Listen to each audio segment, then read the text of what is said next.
From Grand Bahama, the defense wrapped up its case this afternoon in the William Leslie Forbes murder trial in the Supreme Court. The trial, opened on Monday, is nearing completion, and the defendant is accused of killing his girlfriend in January of this year. Shashina Roll has that story.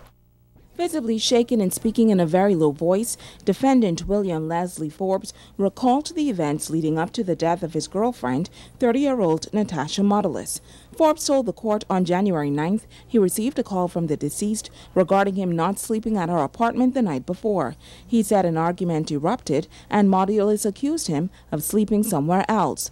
The defendant, who lives in Freeport, said he decided to make his way to 8 Mile Rock by way of bus to spend time with his girlfriend. When he got there, Forbes told the court that Modelis asked him to go out and get cigarettes, and he did. He also admitted that he drank 2 cups of gin and juice that morning around 8:45 a.m.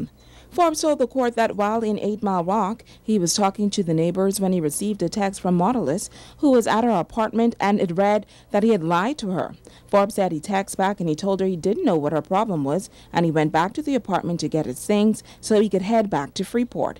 Forbes says while there, the victim opened the door, and the same friends who had told her he was seeing someone else were standing outside. Forbes says he asked the victim if he could go inside and get his things, and when she let him in, they started arguing. During his testimony, the defendant claimed that it was the victim who picked up a knife and held it in her hand. Forbes told the court that there was a struggle, and as she pulled away, she tripped over the fan cord. Forbes says he told her to let it go, but she refused. The defendant added that when he was finally able to get a hold of the knife, he threw it on the bed, and he urged her to stop listening to other people. But she claimed that he did not love her or care about her, and she started crying. Forbes then told the court that while leaving the apartment, he realized that he had left an item and went back inside.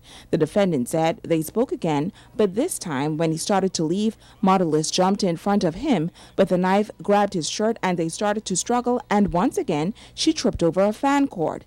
He said while he tried to calm her down, she told him to carry his AIDS expletive. He said the deceased, his longtime girlfriend, then told him that she had given him AIDS, and he passed it on to everyone he slept with. Forbes then told the court that they started struggling with the knife again, and that's when she accidentally cut her own throat. Forbes then told the court that he became paranoid, went outside, and left. He added that he did not kill Modelis and had no intention of killing the victim. The defendant told the court that he was hurt and that if he could turn back the hands of time, he would.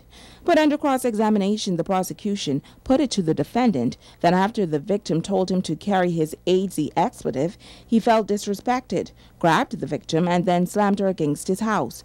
While she was resisting him, the prosecution argued that the defendant started choking the victim and dragged her. The prosecution noted that when the defendant finally managed to pull Modelis inside, she tossed her cell phone and told her friend to call the police. The prosecution put it to Forbes that at this point he was fuming mad, and there was a struggle inside. He took a knife and Tasha tried to get the knife from him, but he bit her on the back. The prosecution then alleged that it was at that time when Forbes planted the knife in the left side of her throat and slit it. Forbes denied the charge and said he would have to be cold to do something like that. Shashina Roll, ZNS News.